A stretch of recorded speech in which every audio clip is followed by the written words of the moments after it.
Hi, and welcome to In the Zone. I'm the host, Ethan Moore. This show is meant to be a space for long-form conversations with members of the baseball world. Today, I go in the zone with legendary baseball coach Jerry Weinstein.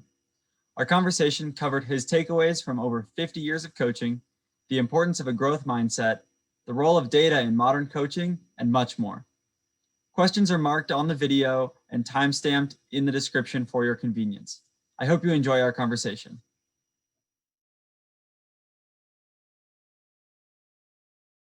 You've coached baseball at levels including community college, where you spent 23 years at Sacramento City College, the Cape Cod League, and several levels of the minor leagues, and even internationally, coaching Team Israel in the World Baseball Classic in 2017.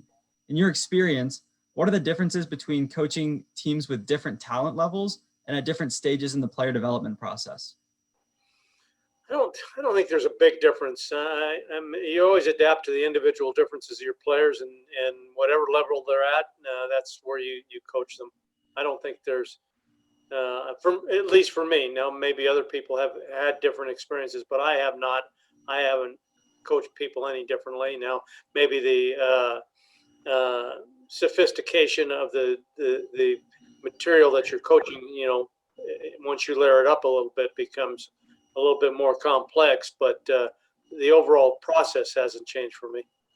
Okay, so even if you're coaching someone who may be a very young, say, high school level or college level, that's not going to change for you what you're maybe targeting for them going forward versus if it was like a high level professional player then? Well, yes, it will change because their skill level changes, but you're coaching at a particular layer of that skill level. And once it gets to be more complex, you're coaching different things at different stages in their development. Okay, cool. Well, I've heard you talk about the coaching philosophy that your job is to make your own job obsolete by teaching players how to coach themselves. Can you tell me a little bit more about that idea and why that's so important to you? Well, when we coach players, we're just guessing. The player knows himself better than we know them, and when we give them the information that they need to have, that they can internalize and use on for themselves, they're better able to adapt to that information, and it's more lasting because I'm not going to be there. And the worst thing that you can have is codependent players that are dependent upon a coach, instructor, for their performance. And when we put, for me, it's a collaborative effort. Anytime we're coaching someone, we're working together on that individual. They have to sign off. They have to participate in the development. They're the biggest factor in the development because it's them, A, and B, they know themselves better than anybody, so that they know what works for them and what doesn't work for them. What's a telltale sign that you have a player who has reached the level that they don't necessarily need you anymore, or they aren't codependent? And what's a telltale sign that maybe a player is is codependent at the moment?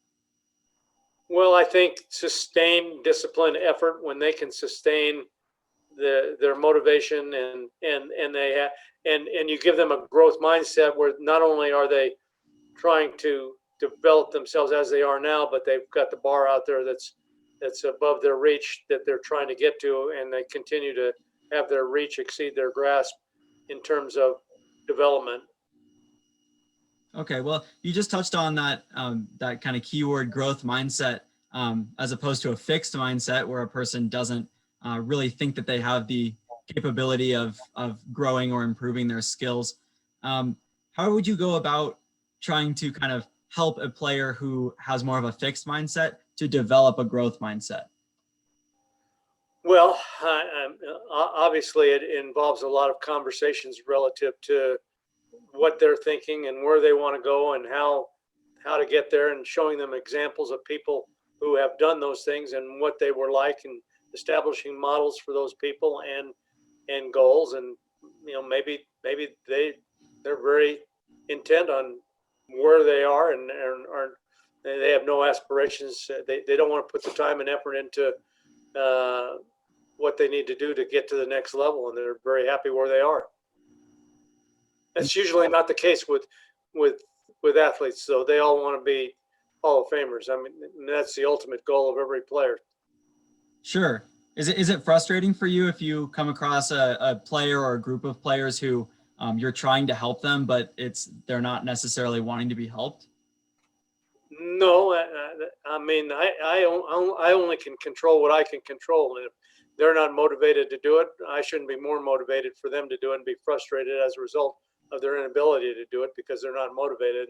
And everything is a choice. And, I also believe in transparency and relative to, geez, I think you could really be good. And I think that you're underachieving because I think you could do a lot better. But again, in order to do that, you need, in my opinion, you need to do this. But hopefully you have a great line of communication where they say they want to do something, and then you're able to through questions and discussions and the Socratic method, well, how are we going to do that? And if you want to do this, do you really want to do this? Because here's people that really have done it and really wanted to do it, and here's how they did it, and here's how you're different from them. But again, there's not a one way. There's not an always or never there. So, we're just, I mean, when you're dealing with people and you're dealing with so many variables, we're guessing a lot of the time as well. Interesting. That's not exactly the answer that I was expecting, but that was awesome. What were you expecting?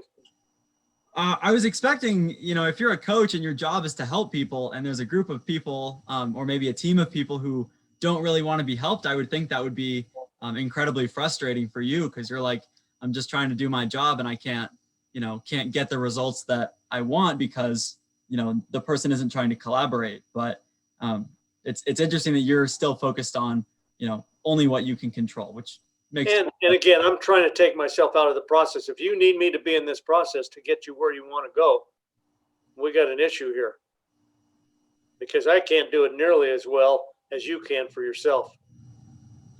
Interesting. Very cool. All right. Well, my next question is about the fact that, you're not only a coach of players, but you're also at this point in your career, a teacher of other coaches. And so you've been around countless other coaches in baseball and outside of baseball throughout your career. I'm wondering, from your point of view, what are a few things that you think separate kind of the top tier of coaches from kind of everybody else? Well, they all have a great knowledge base. They have info, and they're always trying to upgrade their info. And again, back to that growth mindset.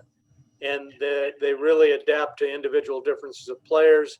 They develop a relationship with players, but the main foundation for the relationship is that they can pull off change. They can take a player who needs to do this, and they've got a way to get them to that position. So players will trust that coach. It's not about them being friends, but it's about them being able to affect change, not only from the practice in the practice environment where it transition into games, so that the players can win the day relative to whatever it is that they're working on. Gotcha.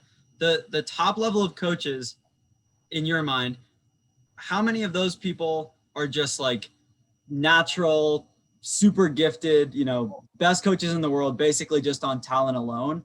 And how many of those people have been developing for years to get to that point?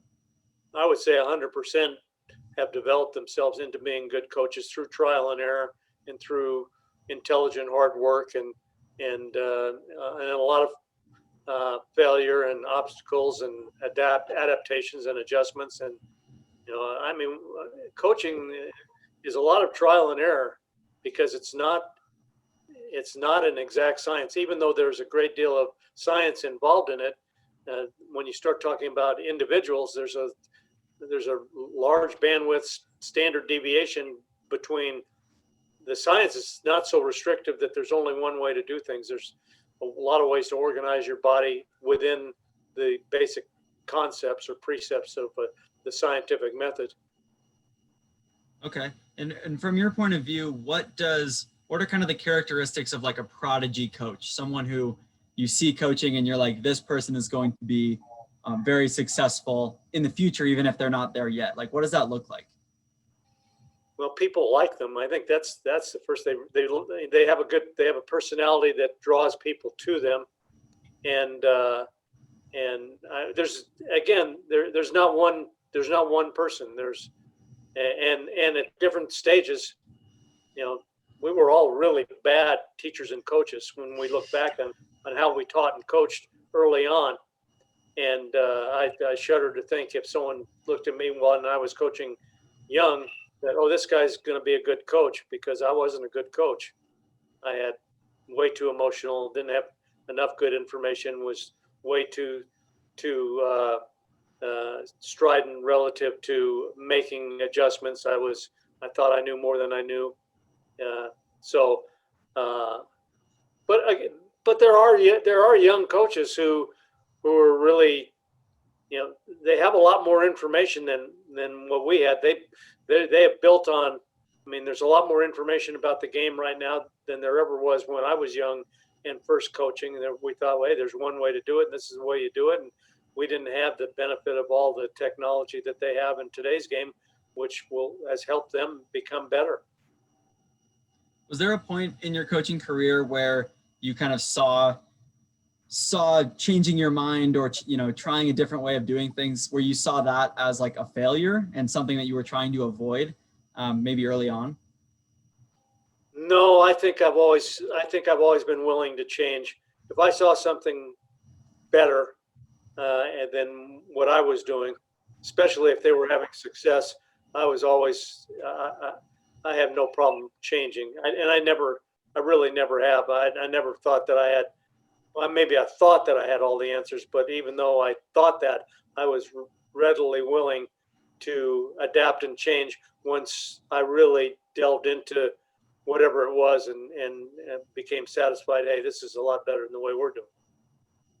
Gotcha. Yeah, that it seems like that iteration of, like you say, trial and error causes a lot of kind of success down the road. It's like you're learning from failure, and that's very important in all aspects of life, but especially in coaching as well, right?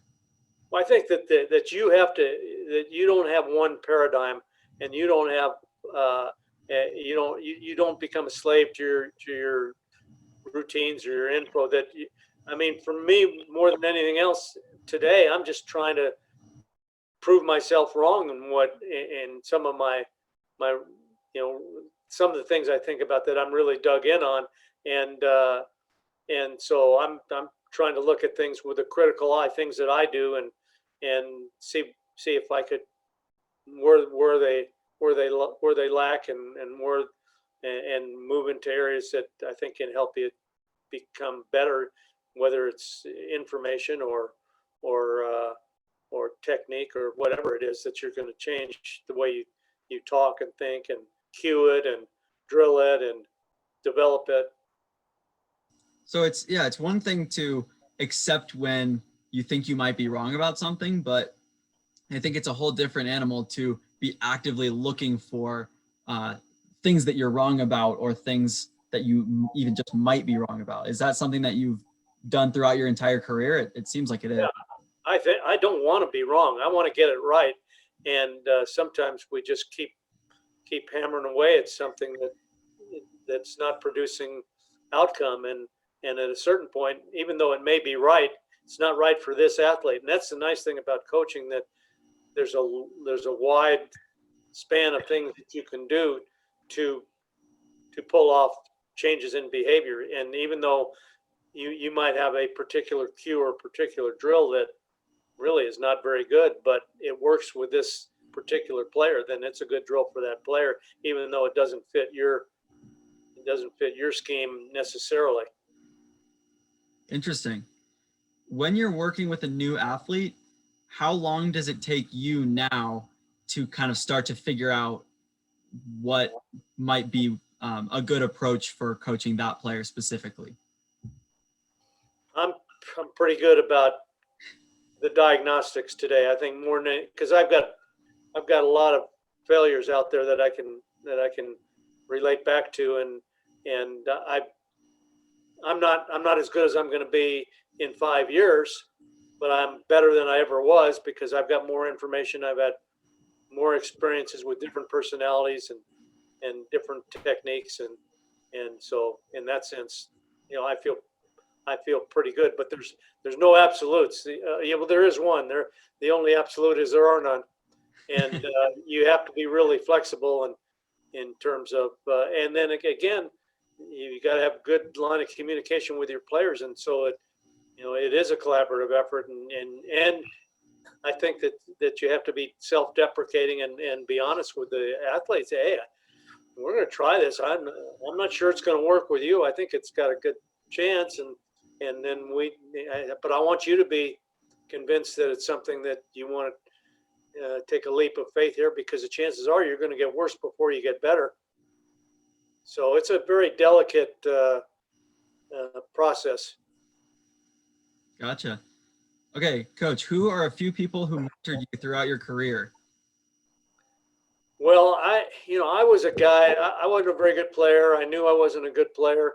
I had coaches that really supported me, even though I wasn't a good player, and kept me on teams when maybe I shouldn't be on teams. And my coach at UCLA, Art Reichel, and then it put me in an opportunity to not only watch him, but also Rod Dato was at SC at the time, and I really spent a lot of time watching him. And then in Southern California in the day, there were some really outstanding coaches, and I spent a lot of time watching them very closely and asking them questions and talking to their players, guys like Wally Kincaid and John Herbold and Joe Hicks. And so I've been around a lot of good coaches. And then also on the professional side at that time, there were a lot of really experienced older scouts, more older scouts than you see today. And they were always willing to talk, sometimes anecdotally, but from a technique standpoint. And so I've been a great observer, I think, and not just in baseball, but people that have succeeded in other areas and how do they succeed. I really watch Belichick and guys like that, and the guy with the Seahawks. Pete Carroll. Pete Carroll, I like him, and I got a chance to spend a fair amount of time around Coach Wooden when I was at UCLA, and I watched practices and watched his teams, and he was a great baseball fan as well. He came to all our home games. Oh, I didn't know that. Yeah. That's incredible. Are there any mentors or people that you kind of look up to outside of the sports world? I know coaching, is kind of specific to sports in a lot of ways, but maybe like a teacher or a thought leader or something like that. I don't know about mentors, but I read a lot of books, and I'm kind of a 24/7 trying to get better at whatever I'm interested in. I read a large variety of books on mental skills. Ken Revisa you talk about mentors. He's one of the best ever. And I just like to read about what successful people do and how they do it, and what was the process, and how long did it take them, and all those types of things. Interesting. I mean, you may have noticed, but I'm the same way. Always trying to learn 24/7, learn about how people succeed. That's the entire inspiration for doing this style of interview with you, a successful baseball person. So for you, what is it about what is it about learning about other people's success and about growing yourself is kind of motivating for you? Like, it seems kind of like a dumb question, because it's like, of course we want to grow, but what's the moment when you have an achievement that you like, that kind of drives you to keep going forward, if that makes sense? Well, I don't think number one, success is specific to any one particular pursuit. I think the people that are Lombardi would have been, if he wanted to be a baseball coach, he would have been a successful baseball coach. If Pete Carroll wanted to be a baseball coach, John Wooden, who was a baseball coach, or if he wanted to be a publisher or financial advisor or whatever, I think that it's not specific to to the activity. I think that those people could be successful in a lot of different areas. Now, certainly the more technical areas involve time to learn the technical aspects of a business. But when you're just managing people and dealing with development within a group and individuals as well, that the people that are successful in one area can definitely cross over into another area. And I just I'm an information junkie, and I try and apply everything that I see to baseball and to coaching and to teaching.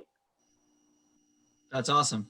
That makes total sense. That's very consistent with everything I've seen you do. So that's very cool to hear, because I'm the same way, like I said. So well, I think it's good. I mean, it's not real interesting. It's not like you're the most interesting man in the world. I've got a very narrow cylinder of things that I do every day, but that's what I want to do, and I think that by narrowing things down and focusing on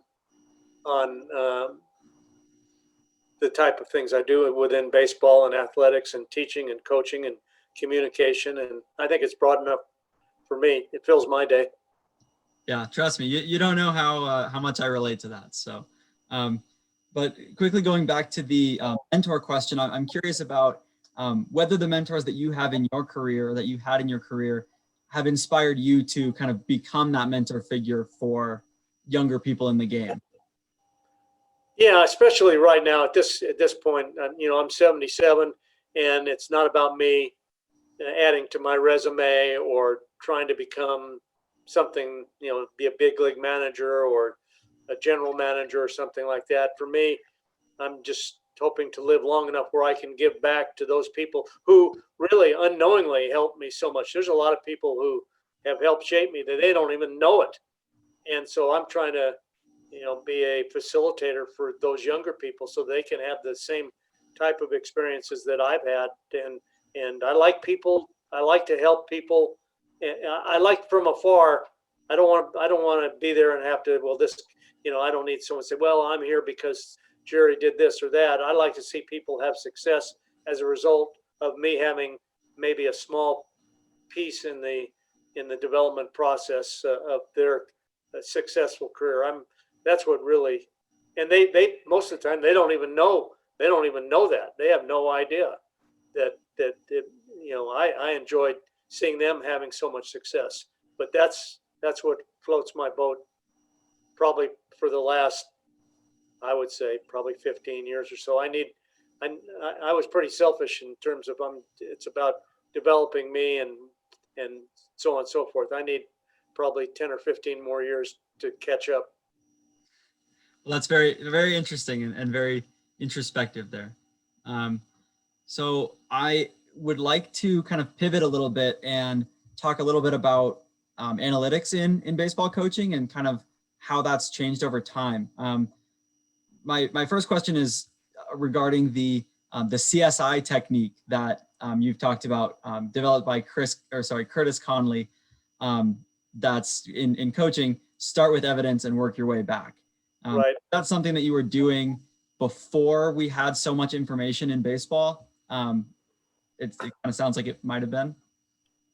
Well, I've always felt like the best way to coach is by backwards engineering, because early on I just at UCLA when I was getting my teaching credential and I had a class and the guy hammered is adapting to the individual differences of the players or of the students. It was a teaching class, and so for me, and there's a broad standard deviation between how people hit, how people throw, how people run, how people do anything. And I think a lot of people, well, he's an outlier. No, not necessarily so. I think there are a lot of outliers, and when you have too narrow a focus, that sometimes you miss out on people that do things a little bit differently. And so I think that in today's game, with all the data, when you see good data, you can always backwards engineer it to the physical mechanical side of things. A guy hits a ball 400 feet on a line and with a particular sequence of movements and gaze pattern or whatever it is. Well, that leaves a lot of footprints for you. So now we look back and try and repeat that, or a 94 mile an hour whatever, and mechanically, how did you do that? I think that's an excellent way to teach. Yeah, I mean, it seems like that's kind of getting at the idea that like players don't succeed by accident, right? Like no one's hitting 100-mile-an-hour line drives or throwing 95 miles an hour. Like that doesn't just happen. And there aren't really like statistical anomalies in that way. It's like this player is just very good. So it seems like that would be really helpful information to have as a coach, because not only is he putting up good data, but he's also doing the right things physically. And or if a player doesn't have good data, maybe they're not doing the right things physically, right? Yeah, but when you say by accident, sometimes it is by accident. Sometimes they're just so intuitive, and their body works in such a way that they get, as a result of their DNA and the experiences they've had in life. It translates into performance in some different areas, and they have, without conscious thought. Matter of fact, when they start thinking about it, it probably deteriorates. Yeah, I guess I should have said like people don't succeed like in an unexplained way. Like you can always look at the mechanics and be like, oh, that's why they succeeded. But yeah, I guess there's certain people that just have incredible like natural talent, and you, as a coach, do you just kind of not want to mess with those people, or? Well, I'm reading a book by Bill Parisi. It's called it's on fascia, and he was talking about, he had worked in, I think he was talking about hockey, and he was talking about the farm boy. I think it was that book. I'm reading like 3 or 4 books, so I can't tell you. I think that's what it was. But he was talking about the farm boys versus the guys that were trained in his strength and conditioning speed program, and he felt like he was doing all the right things, but they weren't competing with the farm boys who built their skills by doing a lot of random things on the farm. And I think early on in baseball, when a lot of the players came from a rural background, and they would talk about, well, he's country strong. Well, they were country strong because they were working in the fields, and they were working hauling hay around and doing whatever. And so I think that we have all these sophisticated, finely delineated programs, and sometimes just specific environments accomplish as much or more. Yeah, that's super fascinating. Do you think there are still people today that, might be able to compete at the MLB level that just kind of are naturally, like you said, kind of country strong that way, or not really anymore? I'm not sure. There are some. There's always some. There's always guys that all of a sudden burst on the scene, and the next thing you know, they're in the big leagues. And this guy was never on a travel team and didn't play in high school, and all of a sudden he's a dominant player in the big leagues. But I think those guys don't slip through the cracks very readily in today's game. And even though there are some, this was quite a while back. This was like 1978. I had a guy named R.J. Reynolds, and his dad had been a really good baseball player in Sacramento, but he had been a basketball player and went to another JC and played basketball and had bad grades and couldn't get a scholarship, and he didn't want to go out and work, and what the heck, I'll play baseball. And he played 1 year of baseball for us, and he was a phenomenal athlete. But he had played, last time he played was like, he was 14 years old as a JV at Kennedy High School in Sacramento, and he played 1 year for us. And I would say a year and a half later, they started him in the Cal League, and they made him a switch hitter immediately. He was so athletic, and I want to say a year and a half later, he's in the big leagues. Oh my goodness, that's yeah. crazy. Yeah, and he played, I think, probably 7 or 8 years in the big leagues. Played for the Pirates, played for the Dodgers, and you don't see that too much now. But I remember that distinctly. But he built his athletic foundation doing other things other than baseball. Interesting. That's kind of like the cross training idea that I've heard some kind of arguments that in today's game, children, youth baseball players are specializing, and some people think they're specializing playing only baseball year round too early instead of kind of cross training and playing multiple sports. Where do you kind of fall on that debate? Well, I think there's some truth to that, but there's also, I think there's two paths. I mean, you look at a lot of your Latin athletes, and they've been playing baseball and baseball only, and they play it year round. And yet, then of course, in the United States, we have a lot of instances of multi-sport athletes, less so now than ever before. But I think there's value in. I don't think there's one way. There's one road to get there. I think that there's multiple ways to get there. But if I had my choice, I would expose young kids to as many athletic experiences as possible. Interesting. All right. Glad to get your take on that. So we have talked about how, coaches have more information than ever. And I've heard you talk about how coaches need to strike a balance between process-based and results-based evaluation. Can you tell me a little bit more about that idea? Yeah, I think that athletes get very wrapped up in the outcome of what they're doing, and they forget about their process. That they're so motivated by getting ahead or getting this guy out, and they lose the sight of the steps that they need to take to get to the point where they can get good outcome. And generally speaking, you have a lot of control over your process. You have almost no control over the outcome. I can make great pitches or lay out great swings and not have success. And really, from a hitting standpoint, if I go up there and get a good pitch to hit and put a good swing on that pitch and are close to on time, I can expect to have pretty good outcome most of the time.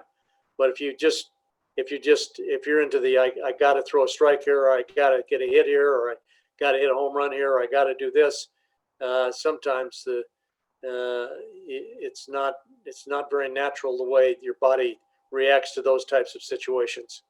It's more letting it happen than making it happen. And the people that let it happen, if you train properly through the process, and then you trust your preparation, I think you got a better chance of getting good outcome, and if you have a good process in that respect.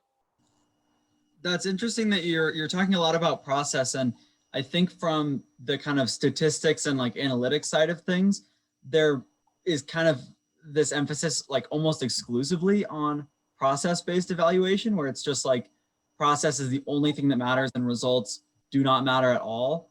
But it seems like you're saying that results do still matter in your opinion, and that you do need to kind of have that balance. Like it's not all about process, right? Oh yeah. Especially at the upper levels, it's all about the scoreboard. If you don't have good results, then you can kiss a baby. You'll be looking for a job. But with that being said, I think that you get those results with a proper process. But you do have to get outcome. There's no doubt, and that's what in the minor leagues, striking the balance between winning and player development. If you're just into player development, winning doesn't mean anything. By the time they get to the big leagues, they're probably not going to help you win ball games, and also they're probably not going to be in a position to have good outcome, because people train differently when outcome's important, and they play differently when outcome's important. If you were just going out there, in a wreck situation where it didn't matter, or it did matter, where you, hey, I need to perform today. I need to get some results. It's a whole different mindset, and you got to find your sweet spot. It's somewhere, there's somewhere. Hey, let's go out and have fun, or let's go out there and really be incredibly deliberate about what we're doing. You got to find the happy medium, and that's where the individual knows himself best, especially from a mindset, mental standpoint of what's the best place for his head to accomplish what he needs to or wants to accomplish. So that's why it's important that the player is able to coach himself in that respect. Interesting. Do you think that competitiveness is like a quality of a player that that might need to be developed in the minor leagues, or not need to be, but it's something that is important to kind of keep on the radar, almost like a scouting grade? Like, is this person competitive enough to, to go to the next level? Yeah, above everything else, competing is humongous. There are guys with really bad swings or really bad mechanics in particular areas that they compete their butt off and they get outcome just because they're prideful and you are not going to beat me. I'm going to find a way to battle and beat you. And I think that that competitive spirit is really, look at your National League Cy Young Award winner, Trevor Bauer. Unrelenting, intelligent, hard worker. Unbelievably competitive and prideful, and then extreme belief in self. To not arrogant. For me, not arrogant. For some people, they would say arrogant. But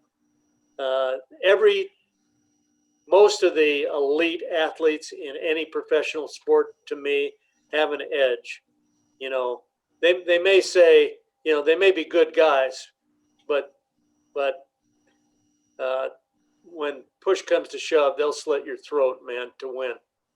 They may be quiet and oh, he's a great kid and this and that, and yeah, that's good, that's nice, but I want the guy that goes out there and competes and beats your butt on a daily basis because he just will not give in.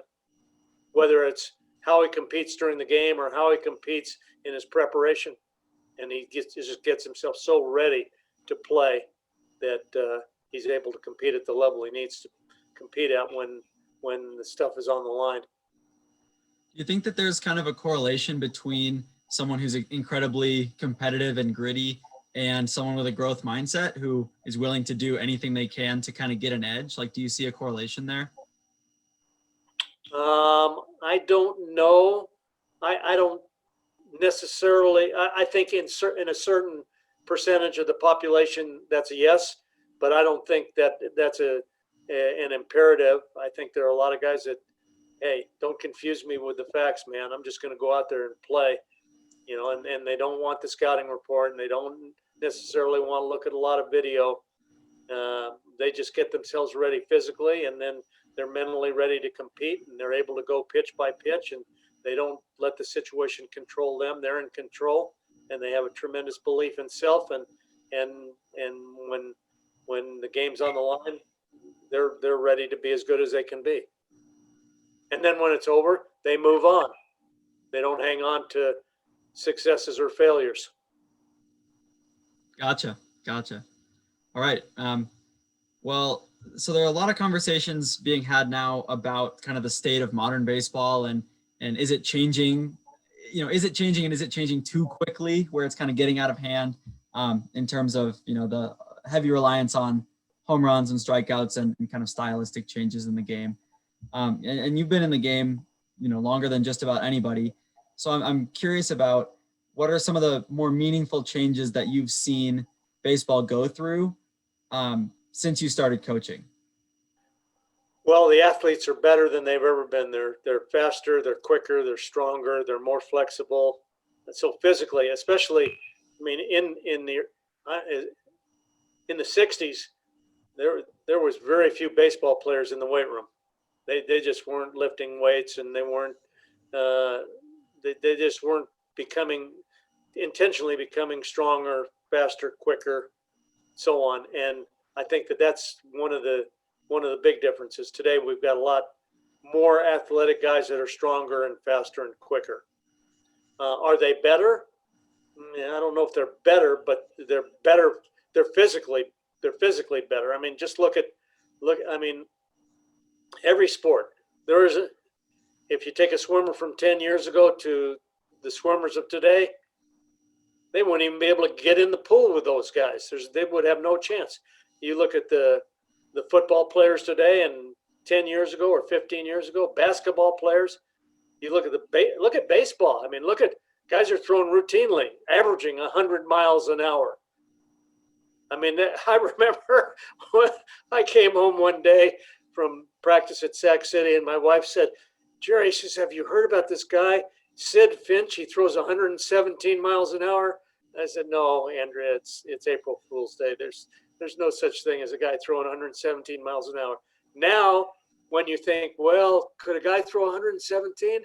It's going to be hard to say, well, no, maybe not, because Hicks is throwing 105 and Chapman and those guys, who knows what the body's going to be capable of. Everybody says there are limits and so on and so forth, but we don't know. And I mean, look at guys are hitting balls 500 feet and it's unbelievable what the game is turned into. And I think that's a result of better technology, better nutrition, better concepts on nutrition and regeneration, rest, and all the other things. And of course, those things come when, in the day, guys were making $7,000 a year in the big leagues and had to have a second job. Now they're individual. Each guy's an individual corporation to himself, and so they're training year round and the more intently with better data and info and so on. Anyway. So yeah, ultimately, do you think that's for the best though, in terms of the health of the sport? Yeah, I think ultimately it is, and especially when we start attracting more better athletes, which we are. Well, certainly because we have a larger base of players now, and the coaching at the lower levels is so much better. I mean, look at what the colleges are doing. The colleges, a lot of the colleges are populating the development areas in professional baseball, not just analytics, but in player development as well. A lot of college guys, a lot of internet gurus or whatever we're calling them, but they have data, info, and they've had a lot of experience in experimenting and developing players, and they're having success in professional baseball. So I think that, every sport is improving, and baseball will not be the exception. So earlier in your answer to the last question, you said that players being bigger, faster, stronger these days in baseball may not necessarily mean that they're better. Can you elaborate on that? Well, I think that we're getting more specialization in terms of, I think the game as a whole has taken a hit. We don't steal anymore. We don't hit and run. Now, I understand that if you steal and you hit and run, there's a chance you're going to score fewer runs. But with certain we're getting the run tool, put the ball in play, low impact offensive player is fallen by the wayside. The pitch ability, below hitting speed, contrast, pitcher is falling by the wayside. It's become a power impact game. If guys can't at least hit a lot of balls off the wall and a lot of doubles, or there's becoming less and less room for them. Just like professional basketball, if you're not 6'8", you're probably not going to play in the NBA, even if you're a point guard. I mean, there are exceptions, of course. And if you're not 350 pounds, you're probably not going to be an offensive lineman in the NFL. So I don't think we're going to get to that extreme, but we're moving towards that area of physical specialization. And don't get me wrong, I don't think it's all that, but there are fewer and fewer outliers in the area of pitching arm strength and impact hitting. And I think that a lot of it, the data is showing that the guys with more impact give you a better chance to score more runs. And the well-rounded 5-tool player that can run and field and hit and hit for power. The guy can, I want a lineup of number 3 hitters that can steal bases, that can execute, can make productive outs, can bunt the ball, can make contact, the right kind of contact in a hit and run situation. So that I, as a manager coaching a game, that gives me some flexibility and it gives me more options instead of, hey, we're just gonna, we hope he runs into one and wait for 3-run homers. And nothing wrong with a 3-run homer, but there's a lot of empty outs involved there, and I just think for me, when you have more variety to your offense, when situations present themselves like you get overmatched by pitchers, you have more options to attack that guy, as a result of the way the game's being played, and it's pretty narrow in terms of hit the ball hard somewhere and throw the ball hard somewhere, that putting the ball in play or hit and run or a base hit bunt on occasion or whatever, that most teams are not prepared to defend that. And I've looked at a lot of video, just looking at defensive stuff, and teams have trouble defending those types of things because it's not happening very often. Yeah, it seems like in general, major league teams especially are kind of moving towards like they think they know what's optimal for, on average, we would like to get the most amount of runs and prevent runs. And they're kind of moving towards like, let's have everyone on our team fit that mold. And as a result, they're kind of losing the variability of roster construction like you're talking about. And it seems like in doing that, they're potentially losing out on some opportunities. They're gaining some opportunities, losing out on others, like you're talking about, runs that are kind of more generated by singles, moving base runners up, stealing bases, that kind of thing. And it seems like that with more variety, it would be harder to exploit that team in one way. Right. And I'm sure the data scientists would tell me that you won't score as many runs doing this, even though there's going to be some ugly, non-productive outs, and you're going to come up with runners on maybe the bases loaded and nobody out, and punch out 3 times and no productive outs, and yet over the long haul, that the damage you do in those situations by swinging the bat will make up for those types of situations. And I understand that. I just like to see a more diverse game. And why can't a guy who hits home runs hit a ground ball to short with the infield back and the game on the line, or late in a game, or move a ball? And I just like to see a little bit more diversity out of hitters. And I think big league hitters are the best in the world. They're phenomenal. It's unbelievable what they can do in terms of, and the adaptation they've made to velocity. They force pitchers into throwing a higher percentage of off-speed pitches now, even the 100-mile-an-hour guys. It's, like Jacob deGrom throws. I looked at him today. He throws more off-speed pitches than fastballs, I think. Throws 35% sliders. Yeah, that's a nasty pitch for him, but it's true that it's, he could probably just survive throwing, last year he was throwing 102. He could probably survive doing that in previous eras. He could have just thrown that one pitch and gotten outs that way. But yeah, you're right. Hitters have made those adjustments, and, it kind of remains to be seen whether they're going to be able to kind of keep making those adjustments. But I guess we'll see. Well, it's not going to change until someone really gambles and says, "Hey, we're gonna do this, this, and this." And I thought that the Rays were interesting this year. I thought that they did some different things, and certainly the Dodgers were diverse in how they approach things. And I think we see it more in bullpens, that we're seeing more contrast and more diversity in bullpens in terms of arm slots and velocities and things such as that, so that there's really, when they make a pitching change, they truly do make a pitching change, that it's a lot different than and so the hitters have to make a rather quick adaptation to the change.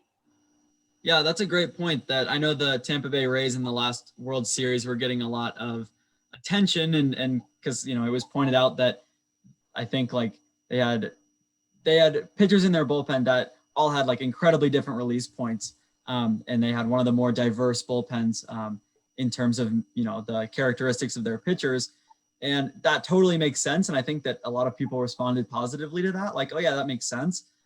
But there hasn't really been the other side of the coin where it's like if you're a pitcher and you're just trying to get the same type of hitter out 9 times and then start over, like you would think that if you can get one out, then you can start to kind of mow down the lineup if there's not that lineup diversity. But I haven't really heard of a bunch of a trend towards lineup diversity as much as bullpen diversity lately. I also think that the 28-man roster was a factor in that process of having more diverse bullpens in terms of arm slots, arm angles, pitch types, and so on and so forth, because some teams were carrying as many as 15 pitchers, and so they could afford to mix and match a little bit better. But then again, also the 3-hitter minimum kept them from doing it as much as maybe they would have liked to. Even there were a lot of pitching changes and not a lot of pitchers with high pitch counts this year and throwing deep into games, but that was because of the ramp up, ramp down, and they never really had a big enough base to develop a pitch count. A lot of people in baseball are going to know you as being a legendary coach, but I think some younger people may know you better from your frequent Twitter activity at JW on Catching, where you often focus on kind of the finer details of the game, like catcher defense or how to execute the perfect suicide squeeze recently.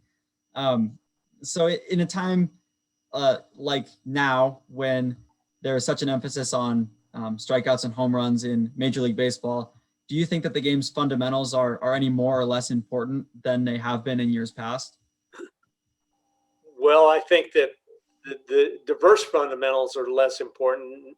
Bunting is no longer a part of our game. Pretty much, it's now, and especially now, especially if we have DH in both leagues, you'll see very few sacrifice bunts. Even with I thought with the new tiebreaker rule in the 10th inning, we'd see, especially from the home team, if they were tied, that we would see more sacrifice bunts or base hit bunts to advance runners. The funny thing in doing the Twitter piece is, which I feel like I get a lot of good feedback on that. Not that I'm interested in feedback, but that's why I do it. And that the best, the number one responses when I start talking about base hit bunting or hit and run or squeeze or something that, and I think it's the fact that a lot of those people that are responding grew up and have been. It's a much bigger part of the amateur game and the college game for sure.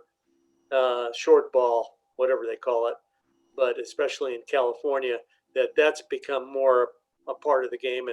But I think I would like to see guys. There are guys that have never bunted in the minor leagues. There are guys never sacrifice bunted once in the minor leagues, or they're asked to sacrifice bunt and they've never done it. And I think that I think that's probably something that wouldn't kill us to expand upon. Not the bunt is a big thing. I'm not a big fan of giving up an out for 90 feet. I think it's a bad trade-off in most cases, but it gives the defense a different task, and it also controls the positioning of the defense. If you're a bunter, well, the third baseman's going to have to play up if you're a right-hander or even a left-hander, and that opens up a few more holes for you. And so I think there are things that we could be doing differently in terms of development. But I think the biggest thing we're doing right now in terms of development, we're practicing, especially on the offensive side, at greater game speed and greater game complexity. It's not about breaking the furniture in the third deck during BP. We're getting pitching machines out there. We're getting random pitches out there. I think before long, we're going to have professional BP throwers out there throwing from 60 feet 6 inches, that we're going to invest money in those guys, that they'll travel with the team.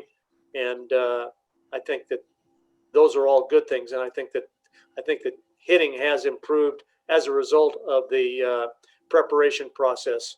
Instead of taking BP at old guys throwing 70, 60, 70 miles an hour, and then the game speeds up, and the complexity of the game is a lot different than batting practice. I think that we're really getting much better at developing players at all levels, from the minor leagues on up, at a higher speed and at greater complexity.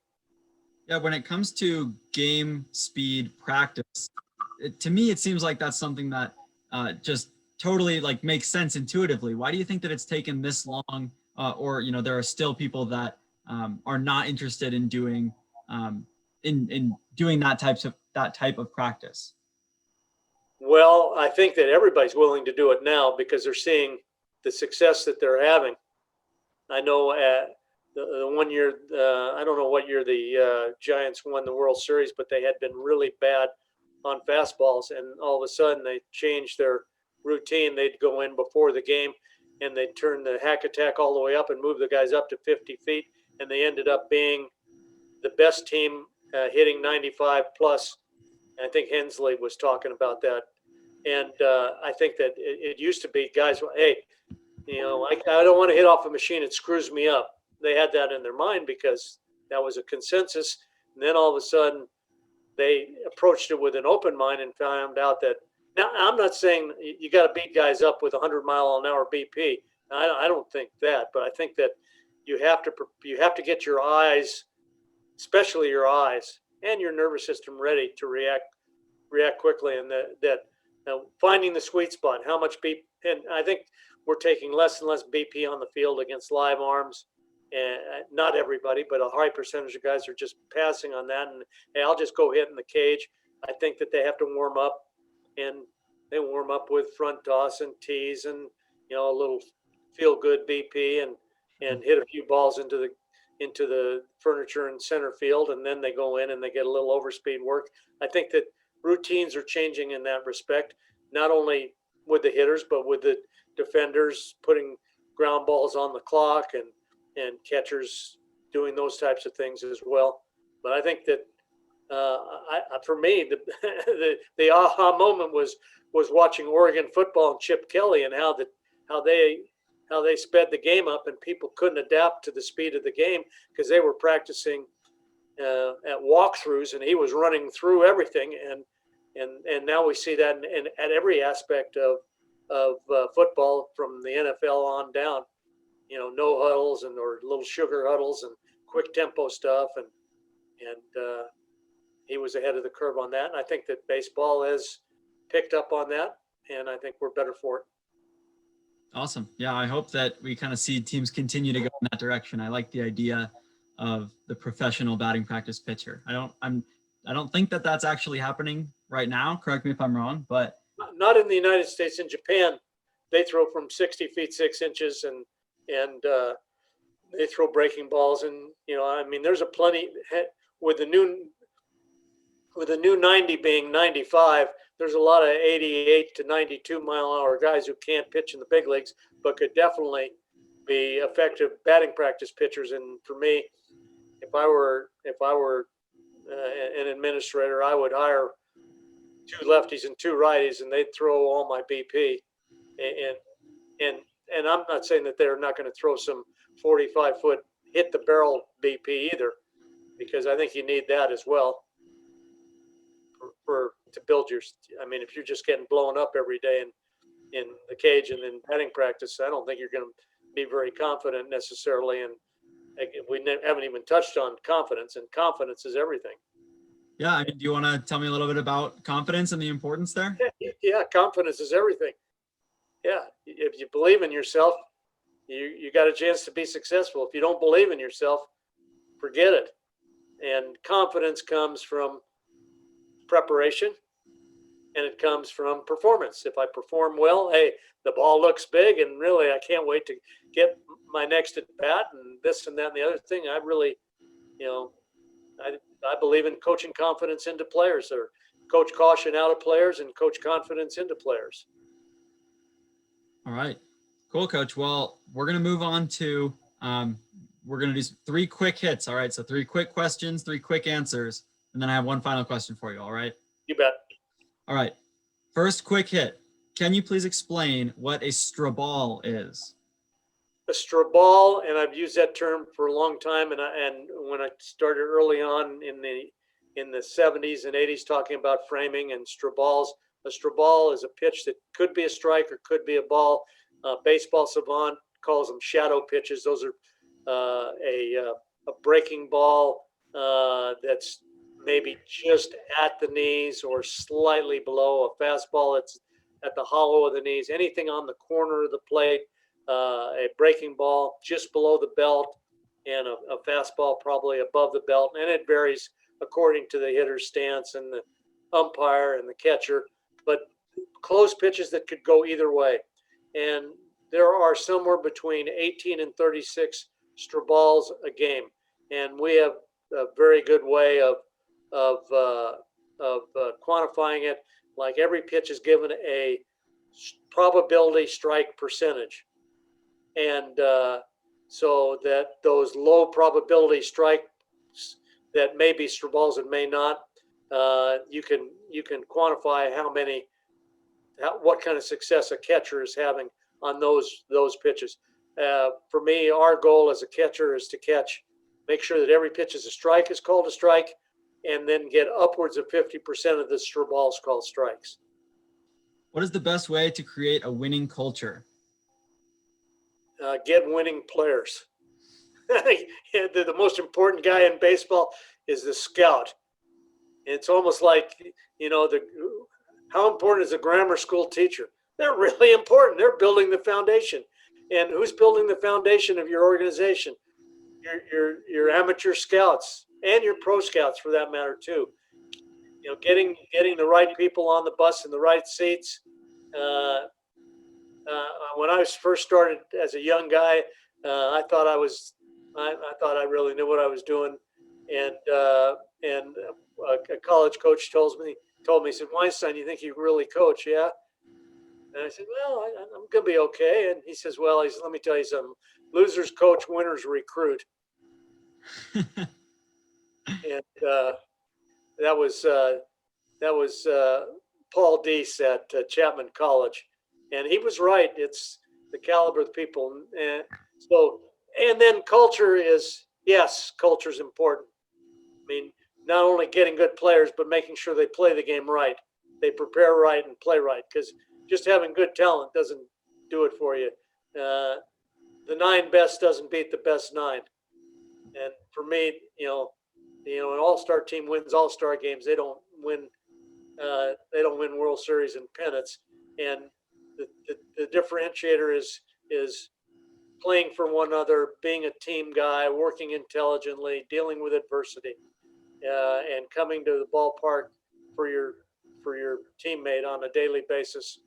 And that starts with the manager. Jim Leland said it, and I thought it was great. He says someone asked him about internal leadership. He says, "Oh, internal leadership is nice," and I may be misquoting him, but he says, "I'm responsible." He says, "I'm the leader in the clubhouse." He says, "If the clubhouse is bad, it's because I'm not good."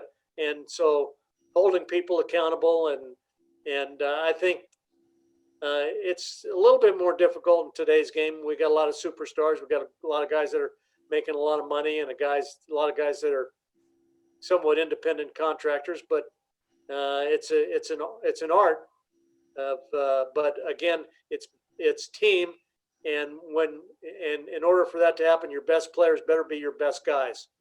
Your best players, like Michael Kadire, you better be like Mike. He ran every ball out. He busted his ass all the time, and he was a great player. When you got that, you got something. So I'm gonna ask another follow-up question there real quick, even though this is quick hits. But so the statistics and kind of analytics community have been trying for a long time to quantify what makes a good manager and who are the good managers and why. And it's kind of a question that's eluded the kind of quantitative analysis area for a while, to my knowledge. And I think one group of people kind of thinks that the manager, the biggest impact that the manager has on the team is kind of creating that or overseeing that chemistry and culture in the clubhouse. And for you, having been a manager, do you agree or disagree with that? Yeah, absolutely. I think that one of the things that if you're in somewhat of a micromanaged environment, hey, this is the way we do things, and we're going to hold you accountable for it.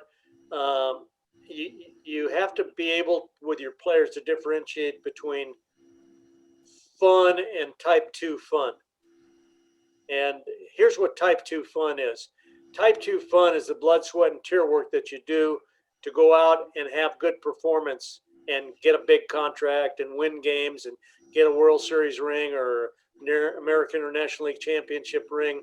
And not all the work you do, the type 2 fun is not necessarily the fun that the players are looking for. They don't like to be told what to do or how to do it, or I didn't run balls out and blah, blah, this, and my preparation or my effort or whatever. They don't like to hear about that. Not all of them, but some of them.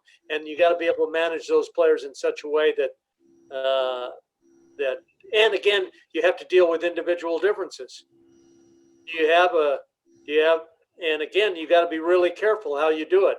If you treat one guy in a particular way and another guy in another way relative to stuff that pretty much the expectation is the same for everybody in terms of being a good person and how you treat people. And sometimes you got to get rid of those guys. It's addition by subtraction. And I think that, we've seen it. There's been some pretty good examples of really good players who were probably not good for their teams. And we could probably name a few that with those guys going, they'll probably have more success. I won't specifically name names. My last quick hit. What is the most important count in an at-bat? Well, whatever the count is when you're making this pitch. Now, for me, if you're a pitcher, but with that being, I'm not very humorous, but that the first pitch is really big for me. Strike one is a huge pitch for me because I'm big on. I like strikeouts and I hate walks, and 69% of all the strikeouts start with strike one. That doesn't mean if you throw strike one, you're going to get 69% strikeouts. And then 70% of the walks start with ball one. And getting to hitters to 2 strikes in a hurry is really important. I think National League average was 184 when pitchers were hitting. So throwing that first pitch for a strike gives you an 80% chance to throw 2 of the first 3 pitches for strike. I'm trying to get to 2 strikes before I get to 2 balls. Now, with that being said, most people feel like, well, 1-1 is really important because it can go from 1-1 to 2-1 or 1-1-1-2. And I think that's important. But and then on the other side, if you look at the 2-0 count, if you go from, or the 2-1 count, if you go from 2-1 to 2-2 or 2-1 to 3-1, that's the biggest swing in OPS in all of baseball. The second one is 2-0 to 2-1 or 2-0 to 3-0, and then the third would be that 1-1 pitch. So you take your pick, first pitch, 1-1, 2-1, 2-0. Ultimately, every pitch you throw is important. Whatever pitch you're throwing at this time from a player standpoint. Now, from a data standpoint, you just have to figure out what prevents the maximum number of runs. I don't have that data necessarily. All right. Well, that's a very sufficient answer, I think. First pitch important. They're all important, but first pitch is special. Well, I think that if you want to compare the data on the run and the runs prevented by throwing a strike on the first pitch, compare it to the 1-1 pitch, compare it to the 2-0 pitch, compare it to the 2-1 pitch, and I think that data is readily available out there, and you're just the guy to do it. I like where your mind's at, thinking empirically. So, all right. So I have one more question for you, and this one's going to kind of look ahead into the future of this industry that you've dedicated your life to here. So, what do you think is an aspect of the player development process that could start to be improved now in order to kind of benefit the next generation of players 5 to 10 years down the road? Kind of what's the next innovation? Cognitive neuroscience, being able to be more predictive based. The brain drives everything. The brain drives your body. I think that we don't understand as much as understand relative to the connection between the brain and the body. And there are a number of companies out there right now, like Sports Sense and people like that, who are trying to predict the projectability of players, especially amateur players. Hey, this guy is going to be based on, the old Ken Revisa, Ken, hey, this game's 95% mental or physical and 5% mental. He says, Weinstein, he says the 5% mental controls the 95% physical. And he was right. And guys succeed or fail more than anything else based on makeup. And we're not very good at predicting makeup and quantifying makeup. And it's not just, oh, he's a good kid and he goes to class and he gets A's and everybody likes him. Because I think a lot of those guys that succeed in a lot of different areas of life, they maybe are not, if there's no red flag, maybe that's a red flag. And I'm just spitballing this right now, but I just think that being more accurate in predicting, hey, this guy, if this guy's got good enough ability, this is what his ceiling is, based on what we know about their the mental side. I think that these the Sports Sense people, who I happen to know very well, Paul Phillips and those guys, work a lot primarily in football, and they were the only group to predict Patrick Mahomes as the best quarterback in the draft at the time, and they just based on their cognitive neuroscience studies. And I think that's an area that's kind of a black hole right now, not for those guys, but in general, and in our sport. I think that, there's a lot of failures in our sport, and it's not because they couldn't throw hard or run fast or hit the ball far or hit the ball consistently. It's because of some makeup flaw that we were not able to identify. And maybe we can't identify it, or at least not to a high percentage or a high degree. But I'm thinking that that's maybe an area where more time will be spent in the future. Yeah, in a time like this, where it seems like we've learned so much and kind of covered so much ground, it's comforting to me, at least, to know that there are kind of some more innovations to be made along the way. Like, we're not done, right? And as I think you'd agree with that, we're never done. Well, I just think that the tremendous growth of sports psychology.